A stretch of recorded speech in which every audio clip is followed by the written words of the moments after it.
الحمد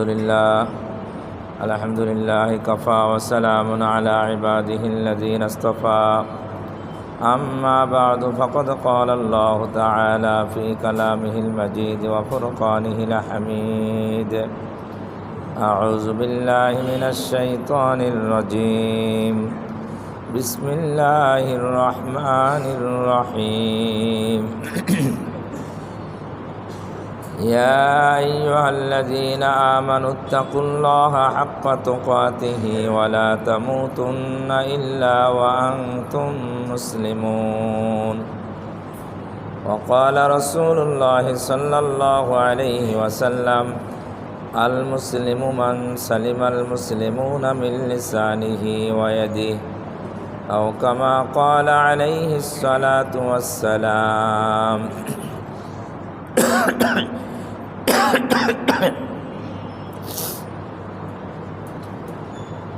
সম্মানিত মুসল্লিয়ানে কেরাম,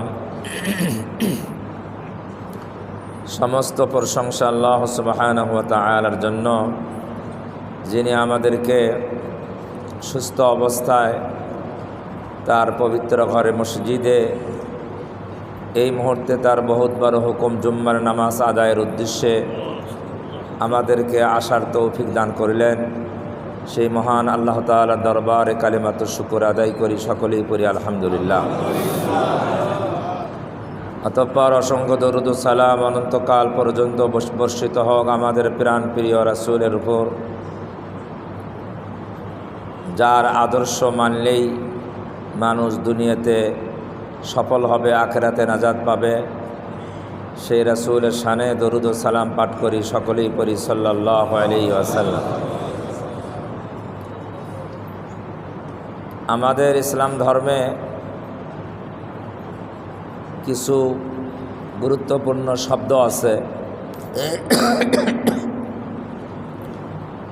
যে শব্দগুলো আমরা সব সময় শুনি, ব্যবহার করি, কিন্তু অনেক ক্ষেত্রে দেখা যায় যে আমরা এই শব্দগুলার প্রকৃত মর্ম অনুধাবন করতে পারি না। এমন কিছু গুরুত্বপূর্ণ শব্দ কোরআন হাদিসে ইসলাম ধর্মে ব্যবহার আছে। যেমন একটা গুরুত্বপূর্ণ শব্দ হলো ঈমান।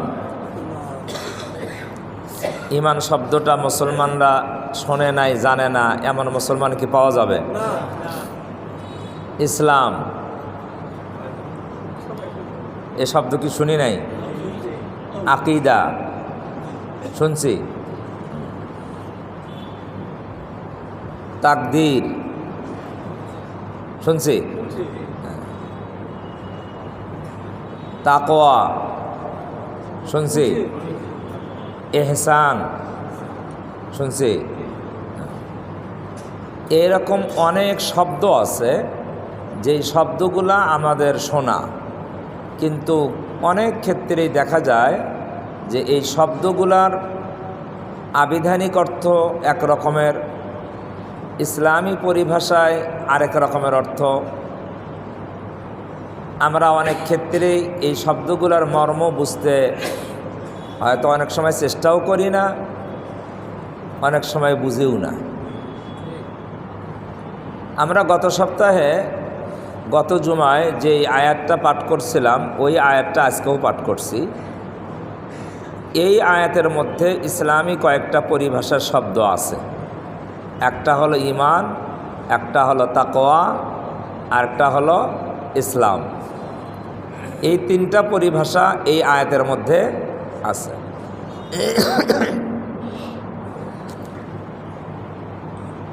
এর মধ্যে আরেকটা শব্দ আছে যেটা হলো আমরা আরবিতে বলি মৌত। মাউত বাংলায় বলি কি? মৃত্যু। এই শব্দটাও এই আয়াতে কারিমার মধ্যে আছে। আমরা গত জুমায় ঈমান এবং তাকওয়া সম্পর্কে কিছু কথা বলেছিলাম। যেহেতু আয়াতে কারিমার মধ্যে 4টে বিষয়ে কথা আছে, আজকে নিয়ত করেছি বাকি 2টা বিষয়ে কথা বলব ইনশাআল্লাহ। ঈমান যে বিষয়টা আমরা গত জুমায় কথা সংক্ষিপ্ত বলেছিলাম, ঈমান শব্দের শাব্দিক অর্থ হলো বিশ্বাস। শাব্দিক অর্থ, আবিধানিক শাব্দিক অর্থ ঈমান মানে কি? বিশ্বাস। কিন্তু ইসলামী পরিভাষায় এই শুধু বিশ্বাসকেই ঈমান বলা হয় না।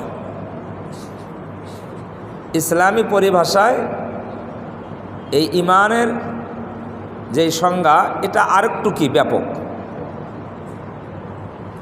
আমরা একটা হাদিস থেকে গত সপ্তাহে বলেছিলাম যে ঈমান সম্পর্কে রাসূল সাল্লাল্লাহু আলাইহি সাল্লামকে জিবরাইল আলাইহিস সালাম জিজ্ঞাসা করেছিলেন।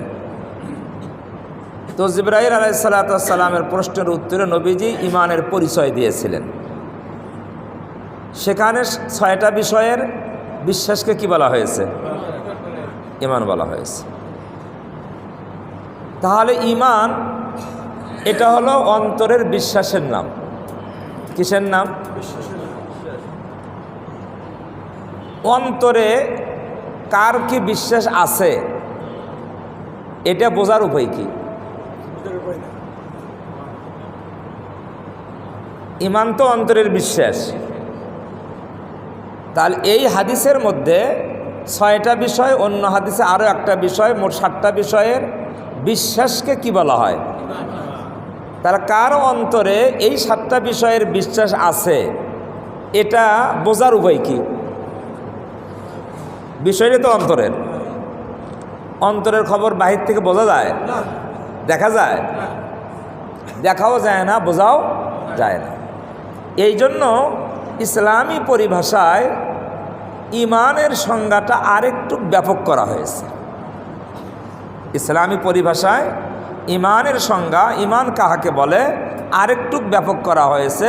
কারণ মূল ঈমান, শাব্দিক অর্থে ঈমান তো অন্তরের বিশ্বাস, কিন্তু এটা বোঝার উপায় কি? কার অন্তরে বিশ্বাস আছে, কার অন্তরে নাই, তো বুঝবো কেমনে? আর যেই ব্যক্তি ঈমান রাখে তাকে কি বলা হয়? মুমিন বলা হয়। তাকে, তাহলে আমরা কাকে মুমিন বলবো, কাকে বলবো না, এটা বুঝবো কেমনে? এই জন্য ইসলামী পরিভাষায় ঈমানের এই বিশ্বাসের সাথে এটা বোঝার জন্য আরেকটা পদক্ষেপ রাখা হয়েছে। বোঝার জন্য কি রাখা হয়েছে? তাতে তো বোঝা যাবে না কার অন্তরে বিশ্বাস আছে, কার অন্তরে নাই। এটা বুঝবো কিভাবে? এই জন্য ইসলামে ঈমানের সংজ্ঞা দিতে গিয়ে বলেছে যে ঈমান তো অন্তরের বিশ্বাসের নাম। এই কথা তো ঠিক। এটাকে আরবিতে বলা হয় তাসদিক বিল জিনান। তাসদিক বিল জিনান মানে অন্তরের বিশ্বাস। অন্তরের কি? তাহলে ঈমানের প্রথম সূচনা, ঈমানের সূচনা কোত্থেকে? অন্তর থেকে। কোত্থেকে? অন্তরের থেকে বিশ্বাসটা সূচনা হবে। তা তাসদিক বিল জিনান, অন্তরের বিশ্বাস। দ্বিতীয় ঈমানের স্তর হলো ইকরার বিল লিসান। ইকরার বিল লিসান মানে কি? জিহ্বা, জবান। ইকরার মানে স্বীকৃতি। ইকরার মানে কি? তাহলে জবানে, মুখে কি করতে হবে? স্বীকৃতি দিতে হবে যে আমি কি? ঈমানদার। আমি ঈমানদার, আমি মুমিন, আমি ঈমানের এই বিষয়গুলো কি করি? অন্তরে লালন করি। এই কথা মুখে কি করতে হবে? এই জন্য ঈমান দ্বিতীয় স্তর হলো ইকরার বিল লিসান, জবানের স্বীকৃতি।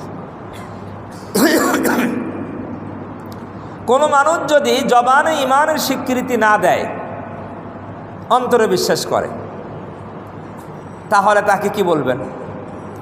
মুমিন বলবেন না বেঈমান বলবেন? মাঝামাঝি মুশকিল। এবার ইসলামী রাষ্ট্রে, ইসলামী সমাজে কোনো মানুষ যদি জবানে অন্তরের যে ঈমান আছে এই কথা জবানে স্বীকৃতি না দেয়, তাহলে ইসলামী রাষ্ট্র, ইসলামী সমাজ তাকে ঈমানদার বলবে না। তাকে কি বলবে না? কারণ ঈমানদার বলার তো কোনো উপায়ই নেই। আপনি কোন সিমটম দিয়ে ইমানদার বলবেন? সে তো দাবি করে নাই, সে ইমানের দাবি করে নাই, অতএব তাকে ইমানদার বলা তাহলে কি ইমানদার বলা না গেলে কি হবে? বেঈমান। ইমানদার বলা না গেলে কি? বেঈমান। তাহলে একজন ইসলামী রাষ্ট্র, ইসলামী সমাজ ওই ব্যক্তিকে ইমানদার বলবে যেই ব্যক্তির অন্তরে কি আছে? ইমানের বিষয়গুলো বিশ্বাস করে এবং জবানে কি করে?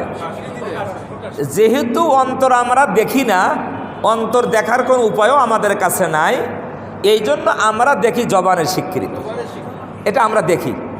এই জবানের স্বীকৃতি দিয়ে আমরা বিশ্বাস করব তার অন্তরে কি আছে? ইমান আছে। এই জন্য আমরা তাকে কি বলবো? মুমিন। জবানে যদি কোনো কারণে, কোনো পারিপার্শ্বিকতায়, এমন কোনো এলাকা যে জবানে ইমানের স্বীকৃতি দিলে জান বাঁচে না, এমন কোনো জায়গা, এমন কোনো পরিস্থিতি জবানে যদি ইমানের কি দেয়? পরিচয় দেয় যে আমি মুমিন মুসলমান, তারা জানের কি আছে? হুমকি আছে। এই ক্ষেত্রে কোনো ব্যক্তি যদি জবানে ইমানের স্বীকৃতি না দেয়, অন্তরে যদি কি রাখে? ইমান রাখে, তাহলে বাহ্যিক দৃষ্টিতে ইসলামী রাষ্ট্রে তাকে বেঈমানই বলবে, কিন্তু আল্লাহর কাছে সে ইমানদার। আল্লাহর কাছে কি? ইমানদার। সে জবানের স্বীকৃতি দেয় নাই ইচ্ছা করে না অনিচ্ছায়? অপারগতায়।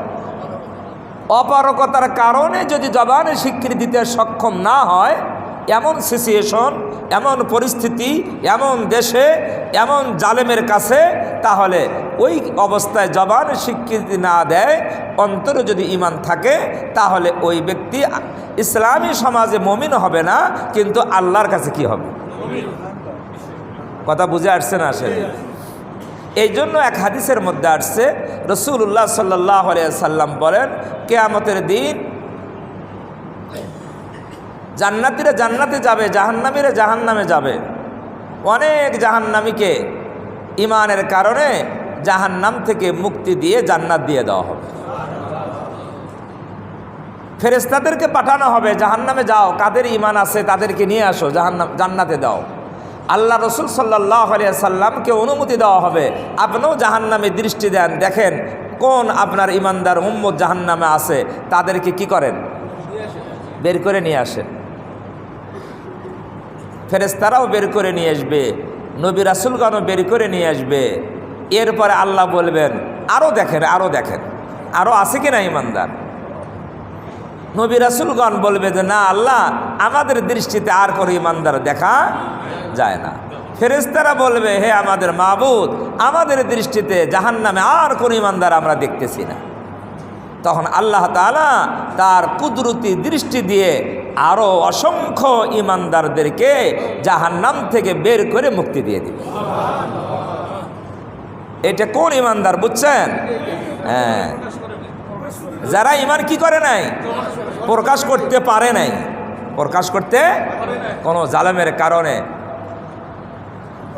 পরিস্থিতির কারণে, এই রকম সূক্ষ্ম ইমান যাদের অন্তরে ছিল, জীবনেও প্রকাশ করতে পারে নাই, এমন ইমানদার নবীদের দৃষ্টিতেও ধরা পড়বে না, ফেরেশতাদের দৃষ্টিতেও ধরা পড়বে না, আল্লাহর দৃষ্টিতে অন্তর ধরা পড়ে কি পড়ে না? পড়ে। এই জন্য আল্লাহ তাআলা তার কুদরতি দৃষ্টি দিয়ে এই ইমানদারদেরকেও মুক্তি দিয়ে দিবেন। কিন্তু দুনিয়ার দৃষ্টিতে তারা কি? কিন্তু এই পরিস্থিতি ছাড়া, ভালো করে বুঝবেন, কোন পরিস্থিতি? জীবনের আশঙ্কা, জালেমের জুলুমের শিকার, এই সমস্ত কোনো পরিস্থিতি নাই। এমনিতেই অন্তরে ঈমান রাখে, মুখে প্রকাশ করে না, এমন যদি হয় না, তাহলে এই ঈমানও গ্রহণযোগ্য নয়। ভালো করে বুঝেন, এই ঈমান কি নয়? ইসলামী সমাজেও গ্রহণযোগ্য নয়, আল্লাহর কাছেও কি নয়? গ্রহণযোগ্য নয়। তাহলে ঈমান ইসলামী সমাজে গ্রহণযোগ্য হওয়ার জন্য অন্তরে যেমন ঈমান থাকতে হবে, জবানে কি করতে হবে? বর্তমান জামানায় এই পরিমাণ ইমানদার মুসলমান মুমিনের সংখ্যা অনেক বেশি। কোন পরিমাণ? অন্তরেও আছে, জবানেও আমরা কি করি? স্বীকার করি যে আমরা মুসলমান মুমিন। স্বীকার করি কি না?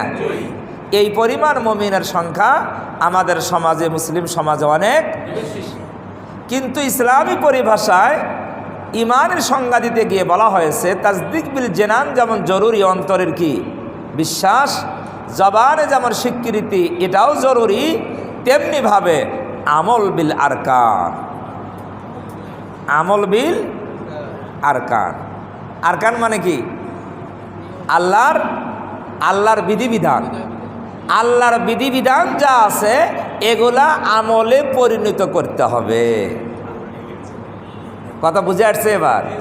হ্যাঁ, আল্লাহর বিধিবিধান আরকান, রুকনের বহু বচন আরকান। আরকান আহকাম আমরা শুনি নাই? আরকান আহকাম। আমল বিল আরকান হলো আল্লাহর বিধিবিধান যা রয়েছে এগুলা আমলে কি করতে হবে? পরিণত করতে হবে। তাহলে ইমানের স্তর কয়টা হলো? প্রথমে অন্তরে বিশ্বাস, দ্বিতীয়ত জবানে স্বীকৃতি, তৃতীয়ত আমলে পরিণত করতে হবে। বলেন কেন? যে আমি অন্তরে বিশ্বাস করলাম আল্লাহ একজন আছে, আল্লাহকে বিশ্বাস করলাম। জবানে স্বীকারও করলাম আমি আল্লাহকে বিশ্বাস করি। এখন আল্লাহর হুকুম যদি আমি না মানি, ভালো করে বুঝেন, আল্লাহর হুকুম আমি বাস্তবায়ন করি না, তাহলে এই স্বীকৃতির কোনো মূল্য থাকলো? হ্যাঁ, অফিসের বস কয় স্যার আমি আপনাকে মানি, তো বস যে কথা বলে একটাও করে না। বস যে হুকুম করে একটাও মানে না, তাহলে বসকে কি মানা হলো? বিশ্বাস করা হলো?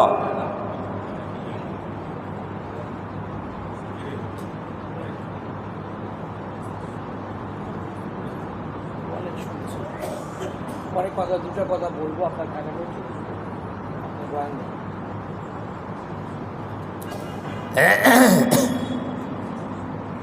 তাহলে যাকে আমি মানি এটার দাবি হলো তার হুকুম মানা।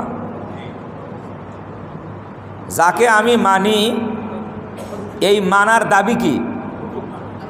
তার হুকুম মানা। হ্যাঁ, তাকে মেনে চলা।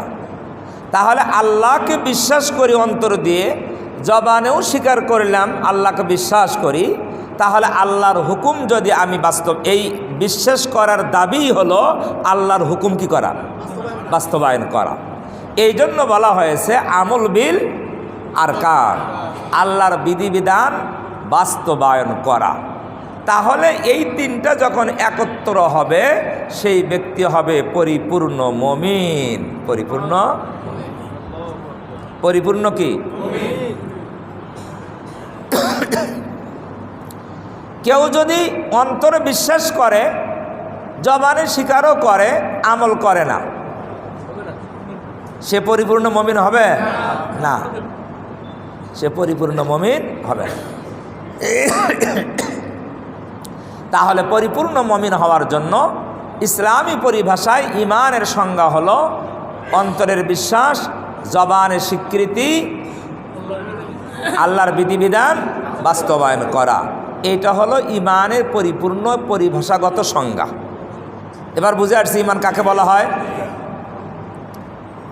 এখন এই ঈমানদারদেরকে আল্লাহ বলছেন, এখন তো ঈমানদার বুঝলাম আমরা, এই ঈমানদারদেরকে আল্লাহ বলছেন যে তোমরা মৃত্যুবরণ করো না, মৃত্যুবরণ করো না। এখন মৃত্যুবরণ করা না করা এটা কি আমাদের হাতে না আল্লাহর হাতে? হ্যাঁ, এটা তো আমাদের হাতে নাই, এটা সম্পূর্ণ কার হাতে? তারপরেও আল্লাহ বলতেছেন তোমরা মৃত্যুবরণ করো না যতক্ষণ না তোমরা মুসলমান হয়েছ। তাহলে মুসলমান না হওয়া পর্যন্ত তোমরা মৃত্যুবরণ করো না। আল্লাহ বুঝাইতে চাচ্ছেন যে মুসলমান না হয়ে যদি কেউ মৃত্যুবরণ করে তাহলে তার মজা আছে। কি আছে? মজা মানে কি? শাস্তি। মুসলমান না হয়ে যদি কেউ মৃত্যুবরণ করে তার কি আছে? এই শাস্তি থেকে বাঁচানোর জন্য আল্লাহ যদি ইমানদারদেরকে মহব্বত করে, ভালোবাসে, এই জন্য ইমানদারদেরকে সম্বোধন করে আল্লাহ বলতেছেন, ওই আমার প্রিয় ইমানদার বান্দারা, তোমরা মুসলমান না হয়ে কি করো না? মৃত্যুবরণ করো না। এখন মুসলমান কাকে বলে? মুসলমান কাকে বলে এটা জানার দরকার না? ইসলাম শব্দের অর্থ হলো কি? এই কথা আমি বহুদিন বলছি, তারপরও আপনারা মনে রাখতে পারেন নাই। ইসলাম মানে শান্তি নয়, ইসলাম মানে পরিপূর্ণ আনুগত্য। ইসলাম মানে কি? পরিপূর্ণ আনুগত্য ইসলাম মানে। ইসলাম মানে আমরা বলি কি? শান্তি। আমি বহুদিন বলছি ইসলামের আবিধানিক অর্থ লোগাত ডিকশনারির অর্থ শান্তি নয়। ইসলামের মূল অর্থ হলো পরিপূর্ণ কি? আনুগত্য। আর আনুগত্যের ফলাফল হলো শান্তি। আনুগত্যের ফলাফল কি? আপনি যদি আনুগত্য করেন তাহলে সেখানে রেজাল্ট কি? শান্তি আসবে। আর যদি আনুগত্য না করেন শান্তি আসবে না অশান্তি আসবে? আমি এটার উদাহরণও বহুবার দিয়েছি, মনে আছে কি? জাহাজ কোম্পানি দিয়ে উদাহরণ দিছি। জাহাজ কোম্পানিতে ট্রাফিক আছে, ট্রাফিকের আইন গাড়িওয়ালাদেরকে যাত্রীকে মানা লাগে না? যে ট্রাফিকের আইন যদি মানেন তাহলে আইন মানলে কি শান্তি না অশান্তি? অ্যাক্সিডেন্ট থেকে বেঁচে যাবেন মানলে। ট্রাফিক হাত দেখাইলে তোমরা বন্ধ থাকো, তোমরা আসো, এরাও মানে না ওরাও মানে না, তাহলে কি হবে? অ্যাক্সিডেন্ট হবে না? হবে না? অ্যাক্সিডেন্ট হবে। তাহলে আনুগত্য, ইসলাম মানে কি? পরিপূর্ণ আনুগত্য। আর আনুগত্যের ফলাফল হলো শান্তি। তাহলে ইসলামের ফলাফল কি? শান্তি। ইসলাম যেই জাতি, যেই ব্যক্তি পরিপূর্ণ মানবে সে শান্তি পেয়ে যাবে। তাহলে ইসলামের আবিধানিক অর্থ হলো পরিপূর্ণ আনুগত্য করা। পরিভাষাগত ইসলাম কাকে বলে? ইসলামী পরিভাষা ইসলাম কাকে বলে? হাদিসে জিবরাইলের মধ্যে ইমানের প্রশ্ন যেমন ছিল, জিবরাইল আলাইহিস সালাম আল্লাহর নবীকে ইসলামেরও প্রশ্ন করেছিলেন। আখবিরনি ইয়া মুহাম্মদ সাল্লাল্লাহু আলাইহি সাল্লাম আনিল ইসলাম, হে মুহাম্মদ সাল্লাল্লাহু আলাইহি সাল্লাম ইসলাম কাকে বলে আপনি আমাকে জানাইয়া দেন। কে প্রশ্ন করছে? কাকে? নবীজিকে। নবীজি সাল্লাল্লাহু আলাইহি সাল্লাম জিবরাইলের প্রশ্নের উত্তরে বললেন, ক্বালা, উনি বললেন, আনতা শাহাদা আল্লাহ ইলাহা ইল্লাল্লাহু ওয়া আন্না মুহাম্মাদার রাসূলুল্লাহ। নবীজি বললেন ইসলাম হলো এ কথার সাক্ষী দাও। এ কথার কি দাও? কি? যে আল্লাহ ছাড়া কোনো মাবুদ নাই, মুহাম্মদ সাল্লাল্লাহু আলাইহি ওয়াসাল্লাম আল্লাহর রাসূল। আল্লাহর কি? এই কথার কি দাও? আনতা শাহাদা। তাশহাদা শব্দের অর্থ হলো সাক্ষী দেওয়া। তুমি সাক্ষী দাও, এই কথার সাক্ষী দাও আল্লাহ ছাড়া কোনো মাবুদ নাই, মুহাম্মদ সাল্লাল্লাহু আলাইহি ওয়াসাল্লাম আল্লাহর কি? আচ্ছা বলেন, সাক্ষী যখন দিতে বললেন, তো সাক্ষী দিতে গেলে অন্য লোক লাগে কি লাগে না? একা একাই ঘরের মধ্যে সাক্ষী হয়? হ্যাঁ, না কারো সামনে বলতে হয়? আমি একটা কথা বললাম, এই তুই সাক্ষী থাকিস, এটার নাম সাক্ষী না? হ্যাঁ, সাক্ষী। সাক্ষী মানে তার সামনে কি থাকতে হবে? অপরজন থাকতে হবে। তাহলে ইসলাম বলতেছেন, নবীজি ইসলামের সংজ্ঞা বলতেছেন যে এ কথার সাক্ষী দাও, মানে অন্যের সামনে তুমি স্বীকৃতি দাও যে আল্লাহ ছাড়া কোনো মাবুদ নাই, মুহাম্মদ সাল্লাল্লাহু আলাইহি ওয়াসাল্লাম আল্লাহ তাআলার কি? আচ্ছা বলেন, সাক্ষী দেওয়া আর অন্তরে বিশ্বাস করা দুইটা কি এক জিনিস? হ্যাঁ, না, এক জিনিস নয়। অন্তরের বিশ্বাস তো দেখা যায় না, আর সাক্ষী দিলে কি করা যায় না, দেখা যায় না। হ্যাঁ, এটা আমল। সাক্ষী দেওয়াটা কি আমল, কথার আমল। কিসের আমল? কথার মাধ্যমে আমল।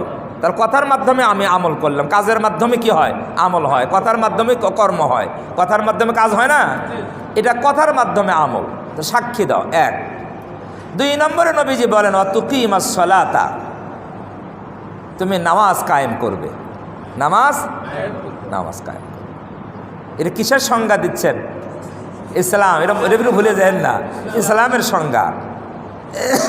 3 নম্বরে নবীজি বলেন অতুতিয়া যাকাতা, যাকাত আদায় করবে। 4 নম্বরে নবীজি বললেন ওয়াতাসুমা রমাদানা, রমজানের সিয়াম পালন করবে, রোজা রাখবে। কয়টা হলো? 4টে। 5 নম্বরে নবীজি বললেন ওয়াতাহুজ্জাল বাইতা ইন ইসতাতা ইলাইহি সাবিলা, তোমার যদি সক্ষম হয়, সক্ষম মানে কি? সামর্থ্য, আর্থিক, শারীরিক, মক্কা পর্যন্ত পৌঁছতে যাতায়াতের যদি সক্ষমতা থাকে, তাহলে ওয়াতাহুজ্জাল বাইতা, তুমি বাইতুল্লাহর কি করো? হজ করো, বাইতুল্লাহর হজ। ভালো করে বোঝেন কথাটা। প্রশ্ন হলো ইসলাম কাকে বলা হয়? নবীজি ইসলামের পরিচয় দিতে গিয়ে 4টা কর্মকে ইসলাম বলছেন। 5টা কর্মকে কি বলছেন? ইসলাম বলছেন। 1 নম্বর কর্ম হলো আল্লাহ ছাড়া কোনো মাবুদ নাই, মুহাম্মদ সাল্লাল্লাহু আলাইহি সাল্লাম আল্লাহ রাসূল, এ কথার সাক্ষ্য দেওয়া। 1। 2 নম্বরে নামাজ কায়েম করতে হবে। 3 নম্বরে যাকাত দিতে হবে। 4 নম্বরে রমজান মাসের, 5 নম্বরে সামর্থ্য থাকলে বাইতুল্লাহর কি করতে হবে? আচ্ছা বলেন, এই যে 5টা কর্মের কথা বললেন, এগুলা কি অন্তরের সাথে সম্পর্ক না কর্মের সাথে সম্পর্ক? হ্যাঁ, সবগুলা কর্মের সাথে সম্পর্ক। কর্ম মানে আমল। তাহলে এগুলা সব আমলের সাথে সম্পর্ক। তাহলে ইমানের মূল হলো ইমানের সাথে সম্পর্ক, বিশ্বাসের সাথে কি? অন্তরের সাথে সম্পর্ক। আর ইমান পরিপূর্ণতা আনতে গেলে জবানের স্বীকৃতিও লাগবে, আমলও লাগবে। তাহলে ইসলাম আমলকে বলতেছে কি? ইসলাম কি আমল না বিশ্বাস? ইসলাম কি আমল না বিশ্বাস? আমরা হাদিস থেকে কি বুঝলাম? আমল, বিশ্বাস নয়, আমল। তাহলে কর্ম, ইসলামটা হলো কর্মের নাম। কিসের নাম? কর্ম। আর মূল ইমান হলো বিশ্বাসের নাম। কিন্তু এই মূল ইমান পরিপূর্ণতা লাভ করবে তখন যখন আমল পরিপূর্ণ হবে। আমল কি হবে? আমল যখন পরিপূর্ণ হবে তখন এই ইমানের যে সূচনা, অন্তরের বিশ্বাস, এই ইমানটা পরিপূর্ণতা লাভ করবে। এই জন্য আল্লাহ তাআলা কোরআনে বলেন, হে ইমানদারগণ, তোমরা মুসলমান না হয়ে মৃত্যুবরণ করো না। তাহলে আল্লাহ বুঝাইতে চাচ্ছেন, তোমাদের অন্তরে যে বিশ্বাস আছে, ইমান আছে, মুখের যে স্বীকৃতি আছে, ইমানের স্বীকৃতি আছে, এইটা তোমরা পরিপূর্ণ আমলে পরিণত না করে মৃত্যুবরণ করো না। এবার কথা বুঝছেন? তাহলে পরিপূর্ণ আমলে পরিণত করলেই হবেন আপনি কি? মুসলমান। এখন কথা হলো ইমান, তাহলে ইমানের যে পারিভাষিক সব অর্থ, ইমানের মধ্যে ইসলামও আছে। ইমানের মধ্যে কি আছে? না নাই? কারণ অন্তরের বিশ্বাস, মুখের স্বীকৃতি, আবার কি আমল বিল আরকান। আর আমল বিল আরকান তো হলো ইসলাম। হাদিস অনুযায়ী আমল বিল আরকান কি? ইসলাম। তাহলে ইমান পূর্ণতার জন্য আমল বিল আরকানও আছে। তাহলে ইমান হলো কি? আম মানে কি? ইমানের মধ্যে অন্তরের বিশ্বাসও আছে, মুখের স্বীকৃতিও আছে, আমলও আছে। তাহলে ইমানটা কি হলো? ব্যাপক হলো না? ব্যাপক।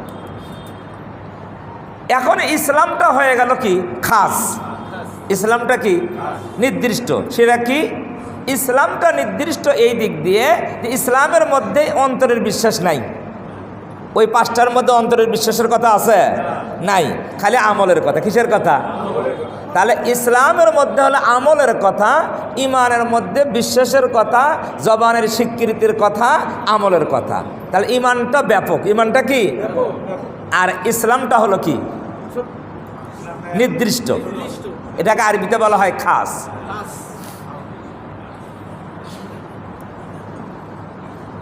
এখন এই দিক দিয়ে আমরা যে এতক্ষণ বক্তব্য শুনলাম বা বললাম, আমরা বুঝতে পারলাম ইমানটা হলো ব্যাপক।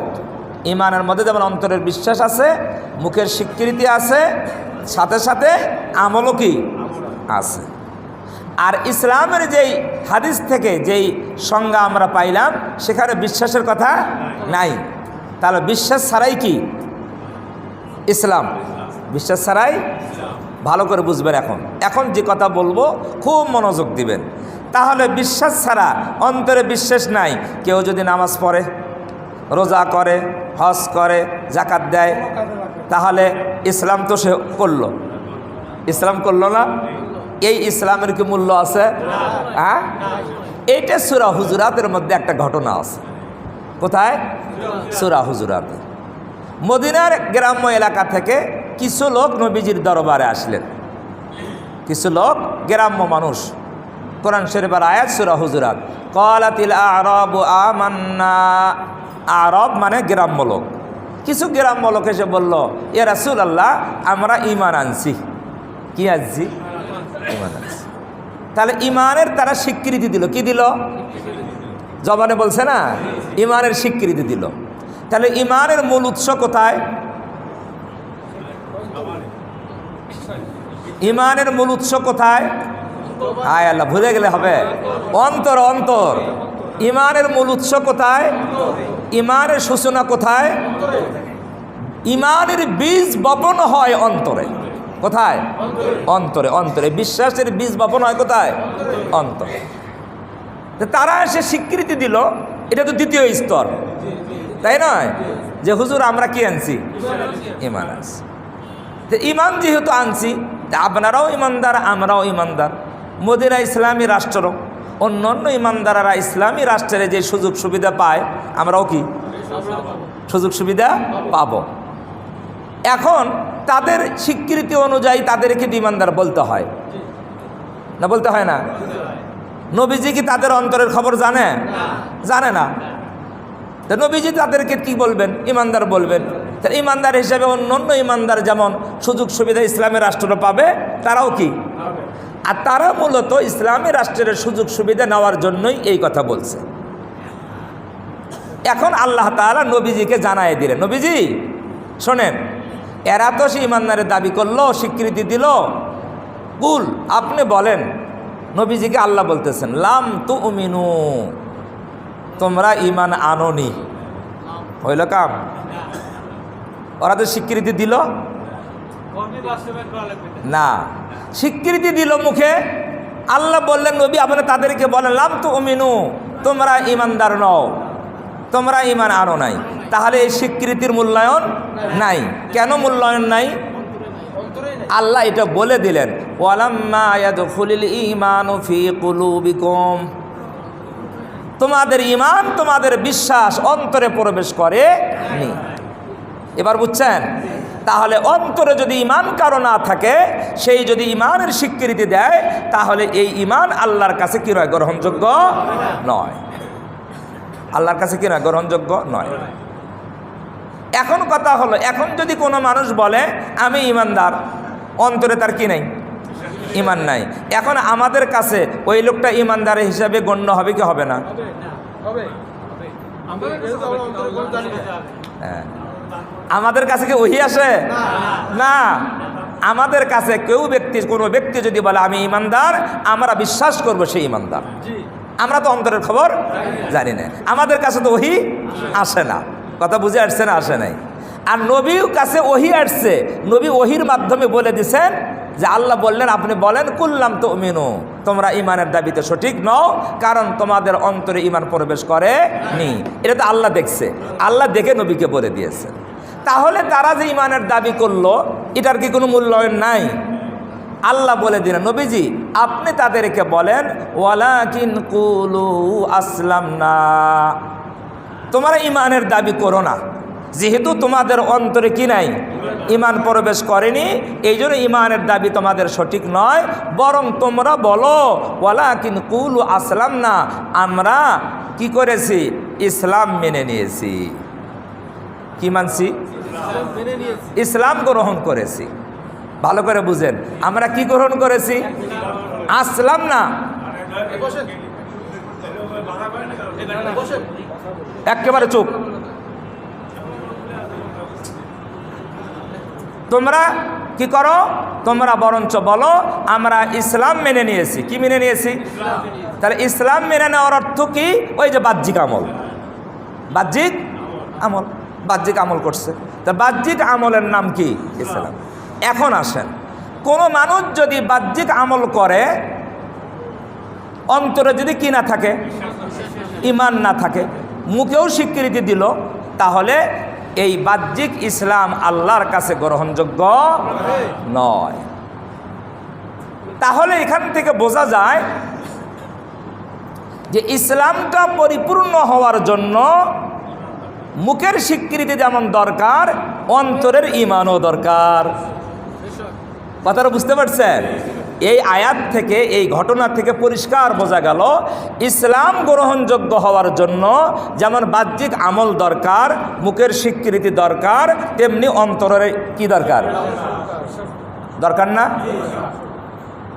বাহ্যিক আমল আছে, মুখের স্বীকৃতিও আছে, অন্তরে বিশ্বাস নাই, তাহলে এই ইসলাম আল্লাহর কাছে গ্রহণযোগ্য নয়।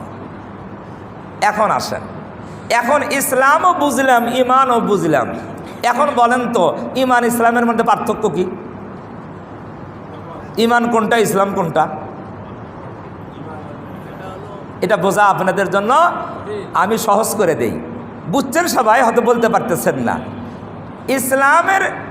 ইসলামের সূচনা হয় আমল দ্বারা। কিসের দ্বারা? ইসলামের সূচনা হয় কিসের দ্বারা? বাহ্যিক কর্ম দ্বারা ইসলাম। এরপরে মুখের কি? স্বীকৃতি। আর এটা পূর্ণতা লাভ করে অন্তরের বিশ্বাস। অন্তরের কি? বিশ্বাস। তাহলে বাহ্যিক আমল, মুখের স্বীকৃতি, এরপরে অন্তরের কি? তাহলে বাহির থেকে যাবে কোথায়? ভেতরে। ইসলাম বাহির থেকে যাবে কোথায়?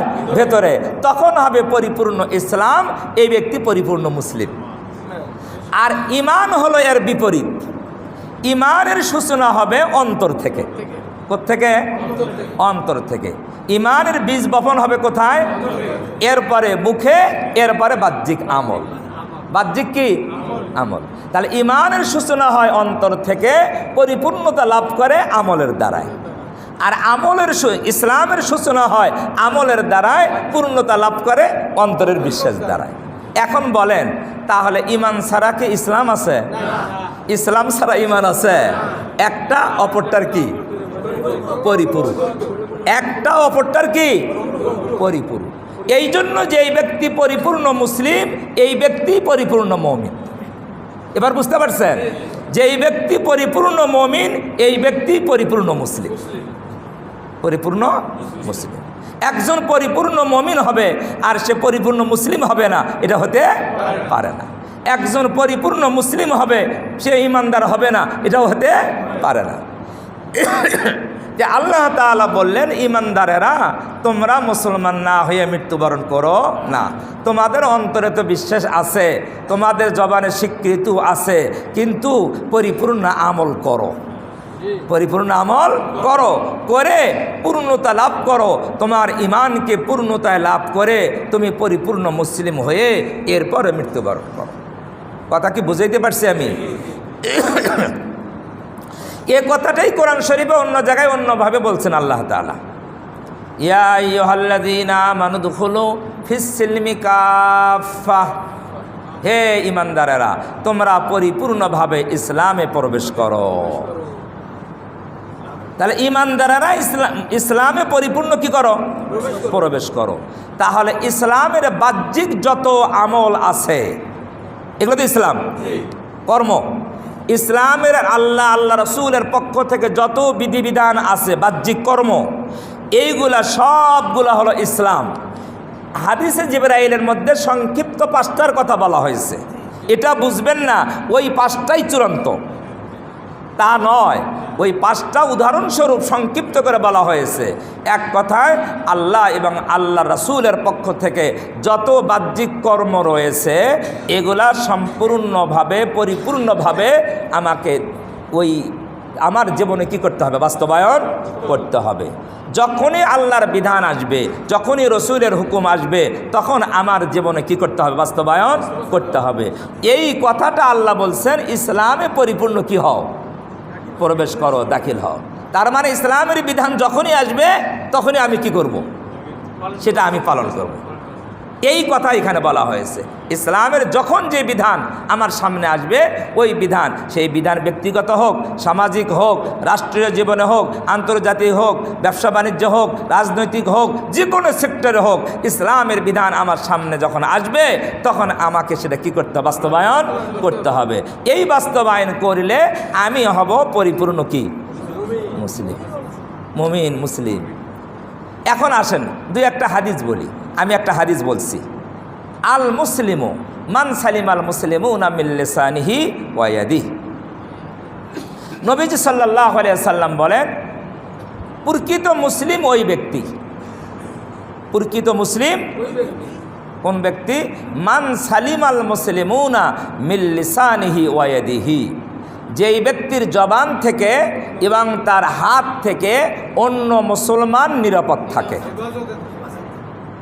অন্য মুসলমান কি থাকে? নিরাপদ থাকে। মানে তার দ্বারাই অন্য মুসলমানের কোনো ক্ষতি হবে না, তার জবান দিয়েও অন্য মুসলমানের ক্ষতি হবে না, তার হাত দিয়েও অন্য মুসলমানের ক্ষতি হবে না। মুহাদ্দিসিনে কেরাম এই হাদিসের মধ্যে দুইটা শব্দ, একটা হলো জবান, একটা হলো হাত। মুহাদ্দিসরা বলেন না, এখানে শুধু হাত আর জবান যদিও বলা হয়েছে, অর্থ শুধু হাত আর জবান নয়। তাহলে পাও দিয়ে ক্ষতি করা যাবে? যাবে? মাথার ব্রেন দিয়ে ক্ষতি করা যাবে? ব্রেন দিয়ে ক্ষতি করা যায় না? হ্যাঁ, মুহাদ্দিসিনে কিরাম বলেন, যদিও হাদিসে দুইটা শব্দ ব্যবহার করা হয়েছে, জবান আর হাতের কথা, আসলে শুধু জবান আর হাত নয়, মুসলমান ওই ব্যক্তি যার প্রত্যেকটা অঙ্গ প্রত্যঙ্গ, তার মস্তিষ্ক থেকে অন্য মুসলমান কি থাকে? নিরাপদ থাকে। তাহলে বলেন, এই যে বলল তার কর্ম থেকে অন্য মুসলমান নিরাপদ থাকে, সেই ব্যক্তি হলো প্রকৃত মুসলিম। তাহলে এই যে নিরাপদ রাখা, এটা কি কর্ম না? কর্ম কি না? এই কর্মের নাম হলো ইসলাম। কর্মের নামই কি? অন্য হাদিসের মধ্যে আছে, নবীজি বলেন, লা ঈমানা লিমান লা আমানাতা লা। ওই ব্যক্তি ইমানদারি নয় যেই ব্যক্তির আমানতদারি নেই। কি নাই? আপনার কাছে রাষ্ট্রের আমানত রাখছে, রাষ্ট্র কি এমপি বানাইছে, মন্ত্রী বানাইছে, আমানত আছে না নাই জনগণের? এখন যদি এই আমানতের খেয়ানত কোনো এমপি করে, কোনো মন্ত্রী করে, তাহলে সে কি প্রকৃত মুসলিম হবে? লা ঈমানা লা আমানাতা লা, সেই ব্যক্তি প্রকৃত মুমিন হতে পারবে না। তাহলে আমানত রক্ষা করা, এটা কি কর্ম কি কর্ম নয়? কর্ম, আমল। অন্য হাদিসের মধ্যে আসছে, নবীজি বলেন, লা ঈমানা লিমান লা আহদা লা। ওই ব্যক্তি প্রকৃত মুমিন নয় যার ওয়াদা, অঙ্গীকার ঠিক নাই। অঙ্গীকার, ভোটের আগে এক অঙ্গীকার, ভোটের পরে আরেক অঙ্গীকার, এরকম হয় না? সব অঙ্গীকার কি হয় না? বাস্তবায়ন হয় না। জটিল কথা। কেউ দলীয়ভাবে আমার কথা নিবেন না, আমি কোনো দলকে মেনশন করে কথা বলি না। আল্লাহ রসুল বলছেন, লা ঈমান লিমান লা আহদা লা, যার অঙ্গীকার ঠিক নাই তার ঈমান ঠিক নাই। আমরা তো মুসলমান, আমাদের অঙ্গীকার কি রাখতে হবে? ঠিক রাখতে হবে, না হলে পরিপূর্ণ মুসলিম হতে পারবো না, ঈমানদার হতে পারবো না। আল্লাহ সুবহানাহু ওয়া তাআলা গত জুমা এবং আজকের জুমায় আমরা যে আয়াত এবং হাদিস থেকে যতটুকু ঈমান ইসলামের বিষয়ে আমরা কথা বললাম, এই বিষয়গুলো অনুধাবন করে তদ অনুযায়ী আমরা আমল করার চেষ্টা করি। আল্লাহ তাআলা আমাদের সকলকে তৌফিক দান করেন। সবাই বলে আমিন। কাবলাল জুমা 4 রাকাত।